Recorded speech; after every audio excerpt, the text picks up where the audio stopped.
You are not free unless your mind is free. That's not just poetic.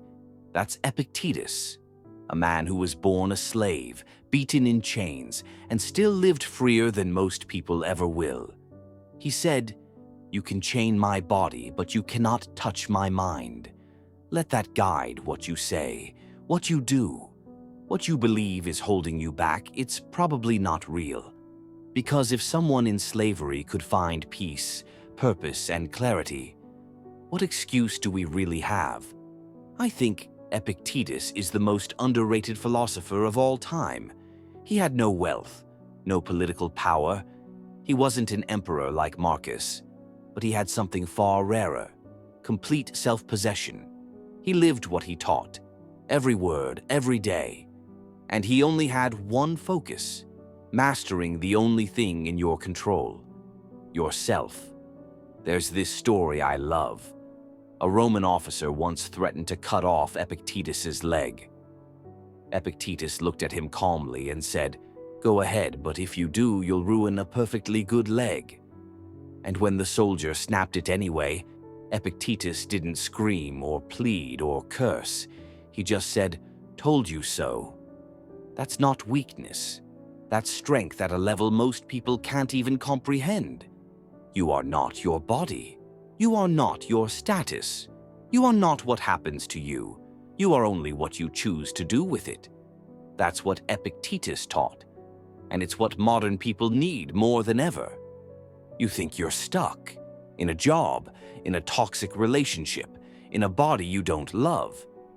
But you're only stuck if your mind believes it. If you want to improve, he said, be content to be thought foolish and stupid. Let them mock you. Let them say you've changed. Let them go. Because you're not here to live their story. You're here to write your own. Most people never change. Not because they can't, but because they won't give up control of what they never really controlled. How much time do you waste worrying about what someone might say? How much energy do you burn arguing about things you can't change? Epictetus would say, "Is it up to you? If not, drop it." It's like mental minimalism. Clear out the junk. Keep only what serves you, your reason, your values, your actions. The moment you stop blaming your parents, your past, or your partner, that's when real growth begins. The chains are in your hands, not anyone else's. When life hits you, and it will, the Stoic doesn't ask, "Why me?" The Stoic asks, "How can I grow from this?" Epictetus says, difficulties show a person's character. Anyone can be calm on a beach, but can you stay centered when the storm comes? That's what Stoicism trains you for. I used to think self-control meant self-denial. Don't feel, don't speak, don't need. But Epictetus taught me something better. Self-control is not about repression. It's about choice. Feel your emotions. Just don't be enslaved by them. Speak your truth, but choose your timing. Desire things, but know when to let go. Because the person who must act on every impulse is not free. They're just a puppet with invisible strings. We live in a world of triggers. Everything is urgent, emotional, outrageous. But the Stoic remains still. That doesn't mean passive. It means grounded, like a mountain in the storm. Stillness is not weakness. Stillness is power, channeled. You don't need 10 steps. You don't need a life coach. You need this one question. Is this in my control? If yes, do something. If no, let it go. It sounds simple, but it's a lifetime of practice. Start today. Epictetus didn't leave behind books. He didn't care for fame. But one of his students, Arian, followed him everywhere, writing down his words. That's how we have the discourses, not sermons, not commands, just raw, clear truth. They read like he's speaking to you right now. Because he is. You know what he says about anger?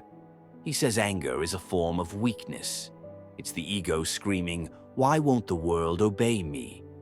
But you are not the world. You are not entitled to ease. You are here to endure, to sharpen, to evolve. And ironically, the calmer you become, the more influence you gain. Modern life is fast, addictive, loud, and the quiet people seem invisible. But Epictetus was quiet, and he changed the minds of kings. He said, "We have 2 ears and 1 mouth so that we can listen twice as much as we speak. If you want to be wise, listen more. Observe, reflect, then act. Don't just react, respond." That's what separates the mature from the impulsive. There's something sacred in discipline, not rigid control, but conscious choice. Getting up early not because you have to, but because you chose to. Doing the work no one sees because you see it.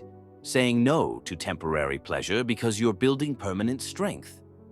That's Stoic freedom. That's what Epictetus mastered. That's what you can master too. So next time you feel overwhelmed, afraid, stuck, pause, breathe. Ask the Stoics question, is this in my control? If yes, act. If no, release. That is the path to peace. Not by changing the world, but by reclaiming your mind from it. And that's why Epictetus matters. He lived without privilege, without comfort, without a crown. And yet, he lived with more power than most people ever will. Because the only real power is the power you have over yourself. You can escape the noise. You can escape the past. You can escape even fear. But only if you discard it. Because it was never outside of you. It was always within. And that means you can let it go. Please subscribe to our channel.